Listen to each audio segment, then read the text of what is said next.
Hi guys, this is Dr. Marva and today I'll be explaining to you the concept of golden period for MI and then an intervention in the form of percutaneous coronary intervention. So let's get started.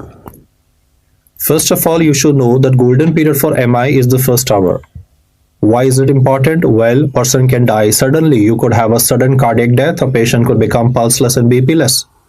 What is the reason for that? It could either be a tachyarrhythmia in the form of ventricular fibrillation, or it could be a bradyarrhythmia in the form of Mobert's 2 heart block, and both will be requiring specific interventions. For ventricular fibrillation, the treatment of choice is definitely a defibrillation, but if you are asked regarding management of Mobert's 2 heart block, apart from atropine, you will use a TCP, that is a transcutaneous pacer or a transvenous pacer, to accelerate the heart rate of the patient to a respectable value so that at least he reaches the hospital on time, or if he's in the hospital, you can definitely ensure survival of the patient. Now we are going to talk about a patient of ST elevation MI who has reached the hospital on time. Well, as they say in cardiology, time is muscle. So in this patient of ST elevation MI, there's a thrombus developing in, let me say, the right coronary artery, which is going to cause a significant ST elevation in lead number 2, 3 and AVF. 2, 3 AVF are the inferior leads. They help you identify inferior wall myocardial infarction, and the minimum ST elevation that should be present should be at least more than 2 mm for males and 1.5 mm for females. The troponin I values of the patient are also going to show an increasing trend, but troponin I rises by approximately 3 hours. So if a person reaches the hospital early, trop I can be normal. That is why we study regarding serial troponin I. Troponin I values usually start doubling by 3 to 4 hours, and obviously you could have a tripling or a 5 times elevation depending on the severity of illness. In this patient of ST elevation MI, I have decided to go in for a procedure called as PCI, which should ideally be done within 90 minutes of patient arriving in the hospital. So door to balloon time should be kept in PCI within 90 minutes. Let's discuss the procedure. The patient will now be taken up in the cath lab, and we can either take a radial or a femoral approach in the patient. A transradial approach is preferred nowadays over a transfemoral approach. The guide wire will be navigated up from the radial artery into the subclavian artery into the root of the aorta, and now we will be performing a coronary angiogram. The angiogram will demonstrate that in this person there will be no flow in the right coronary artery of the patient. That's primarily because of the fact that there's a huge thrombus occluding the lumen of the RCA. Therefore, I'm now going to navigate a guide wire directly into the right coronary artery, and the guide wire will be steered directly through and through the thrombus. On the monitor, we can see the position of the guide wire. Once the guide wire is through and through the thrombus, we will now deploy an inflatable balloon, and the force of the balloon will bust this clot, destroy this clot, and you would be having a recanalization of a thrombosed artery. The procedure is casually called as balloon angioplasty, or is called as percutaneous coronary intervention. The good news is that the revascularization has been obtained. The bad news is that the atherosclerotic process is still very much in the blood vessel, and there's a high probability that this atherosclerotic plaque might result in development of a MI at the same site, or a site maybe a little proximal or distal to the original site. Therefore, to prevent the development of atherosclerosis from progressing further, not only do you have to give statins, but in the current setting when we've done a PCI, we will also deploy a stent.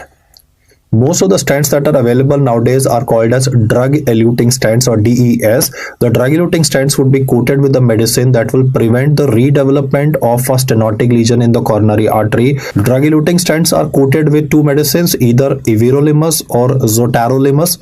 I repeat the names once again, everolimus and zotarolimus. The advantages of drug-eluting stents are that they are much more superior.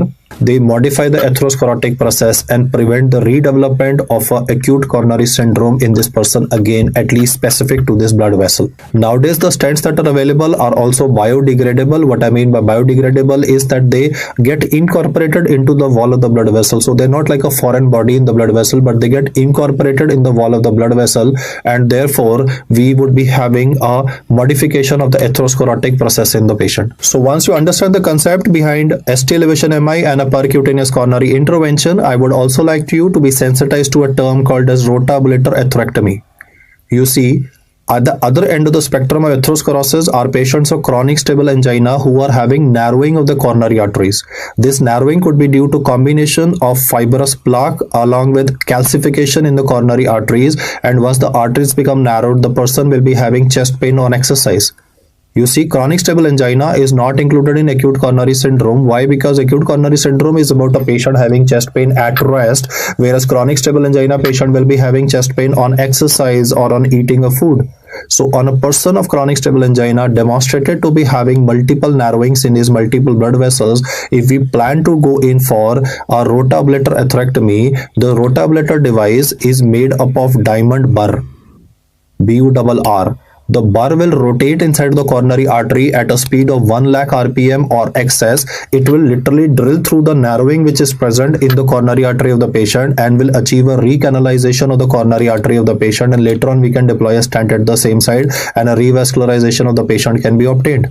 Please appreciate that this strategy that I described to you called as rotablator atherectomy is a device that is used for patients who are having chronic stable angina, having narrowing of the coronary arteries. This is basically to facilitate the opening of the narrowed artery so that a stent can be deployed. Whereas prior to this, I was talking about a balloon angioplasty and then a subsequent deployment of a stent. In the previous case, there was an occlusion of the artery by a thrombus, whereas in the end, I have described an atherosclerotic plaque causing a fixed obstruction. So both the aspects are to be known to you. So to summarize, I have basically explained to you that percutaneous coronary intervention with stenting is a procedure that is done in ST elevation MI and should be done within 90 minutes. Second, I have described a procedure called as rotablator atherectomy to you, which will help you in overcoming the obstructions in a patient of chronic stable angina where you are having a fibrous calcified plaque narrowing the lumen of the blood vessel to a level that the person complains of chest pain on doing minimal activity. These are the concepts to be learned for this particular discussion. Keep watching because knowledge is power, and I shall come up with a new lecture subsequently. Thank you so much for listening and your patience.